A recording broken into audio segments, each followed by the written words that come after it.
تو وہ پیسہ اس کا ہوتا ہے، شوہر کا نہیں ہوتا، معلوم نا آپ کو. تو اسلام میں ذمہ داری گھر کو چلانے کی مرد کی ہوتی ہے، اور جو مرد کی آمدنی ہے اس میں بیوی کا حق بنتا ہے، مگر بیوی کی آمدنی میں شوہر کا حق نہیں بنتا. تو آپ طاقتور ہوں گے، پیسے آپ کے پاس آئیں گے. اور جو آپ حالات سے واقف ہیں کہ کووڈ کے بعد بہت زیادہ بے روزگاری بڑھ گئی، بہت زیادہ، اب تو مہنگائی بہت زیادہ ہے. تو یہ بچوں کو تعلیم کا مسئلہ آتا ہے، اور پھر خدا نہ خواستہ اگر کوئی آپ کے خاندان میں کوئی بیمار پڑ جاتا ہے تو پھر سمجھو پھر آپ 1-2-3 سال پیچھے ہو جاتے، 1.5-2 لاکھ کا بل آتا، قرضوں میں ڈوبے رہتے. تو اس لیے موجودہ زمانے میں یہ اسکیم کا فائدہ اٹھائیے. اور ایک بات میں آپ کو بتانا چاہوں گا کہ آٹو لے کر آپ اپنے شوہر کو مت دیجیے. اگر آپ کو یہ شوہر بول کے لائے ہیں تم لے لو تمہارے کو دیں گے، تو وہ اچھی چیز نہیں، غلط ہے وہ. اگر ان کو آٹو چلانے کا ہے تو کل ان کی میٹنگ ہے، مرد حضرات کی بھی کل میٹنگ ہے، تو اس میں بھی وہ جا سکتے. تو آپ پورا حجاب پہنیے، برقع پہنیے، آپ یہ کام کر سکتے ہیں. اور اس بات کو مت سمجھیے کہ آپ کام نہیں کر سکتے، آپ بالکل کام کر سکتے ہیں، آپ بالکل کام کر سکتے ہیں اور کام کرنا چاہیے. اور اب یہاں پر آپ اپولو اسپتال کے مشہور و معروف گائنوکالوجسٹ ڈاکٹر صاحبہ آئے ہوئے ہیں، وہ بھی آپ کو بتائیں گے کہ آپ کی صحت پر کوئی اثر پڑنے والا نہیں ہے. دماغ میں شک و شبہات رہتے، ارے اس میں تو انجن رہتا ہی نہیں، اس میں انجن نہیں ہے، اس میں الیکٹرک آٹو ہے، تو آپ کی صحت پہ بھی اثر نہیں پڑے گا. تو ان چیزوں کو آپ غور کریے. میرا آپ لوگوں کو بلانے کا مقصد یہ ہے کہ اگر مسلم خواتین طاقتور ہوں گی تو نہ صرف مسلمان طاقتور ہوں گے بلکہ ملک طاقتور ہوگا.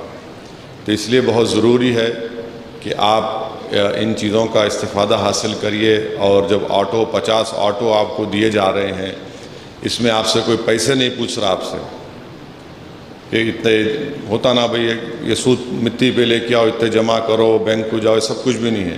آپ کو آٹو سے چلانے کا طریقہ سکھایا جائے گا.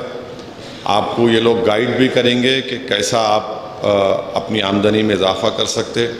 اور اس آٹو کے چارجنگ پوائنٹس بھی لگائے جائیں گے مختلف مقامات پر. اور کتنا سب 3-4 گھنٹے میں آٹو چارج ہوتا ہے، 2.5-3 گھنٹے میں آٹو چارج ہوتا ہے. اور کتنے کلومیٹر چلتا ہو دن میں؟ 100 کلومیٹر چلتا. 100 کلومیٹر بہت ہے.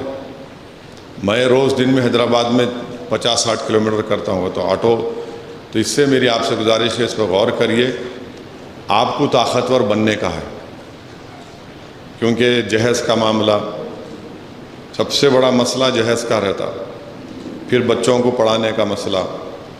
اب اس میں سے نہیں معلوم آپ کی پھر ماشاءاللہ سے مرد حضرات جو ہے محنت بھی نہیں کرتے. میں دن رات دارالسلام میں سے کئی واقعات میرے سامنے ہیں، میں ذکر کرنا نہیں چاہتا ہوں، مگر جب مجھے یہ اسکیم سامنے آئی تو میں سمجھا کہ کیوں نہیں اس سے فائدہ اٹھایا جائے. اس سے آپ فائدہ اٹھائیے.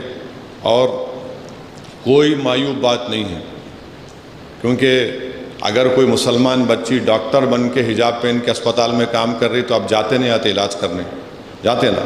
تو آٹو چلائے تو کیا بری بات ہے. اور آپ کو کوئی پریشانی کی بات نہیں ہے، آپ کو پوری سیفٹی رہیں گی.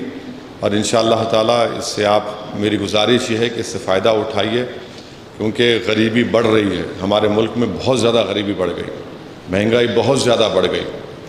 راشن کارڈ آپ کے پاس اگر رہنے کے باوجود بھی آپ پریشان رہتے ہیں. تو اس لیے یہ چیزیں ہیں. ہماری چھوٹی موٹی کوشش ہے. میں ہمارے ایٹو کے تمام ذمہ داران کا، اور جو NGOs کے ذمہ دار ہے، اور ہمارے جو ڈاکٹر صاحبہ ہیں ان کا میں شکر گزار ہوں کہ یہاں پر آئے. تو اب میں ہمارے ڈینیل صاحب کو اور ذمہ داروں کو مائک دیتا ہوں. تو آپ اس کا فائدہ اٹھائیے. اور اگر کچھ آپ کو اور بھی سوالات آپ کے دماغ میں ہیں، کچھ شکوک و شبہات ہے، نہیں یہ کیسا کریں گے، کیا کریں گے، تو آپ یہاں آئے ہوئے ہیں، کھل کر پوچھیے ان لوگوں سے. میں بھی بیٹھا ہوں، اور سوال کریے تاکہ پھر ہم لوگ آئندہ کا جو سٹیپ لینا، آئندہ جو قدم اٹھانا ہے وہ آپ لوگوں کو آٹو کی ٹریننگ دلانے کا ہے.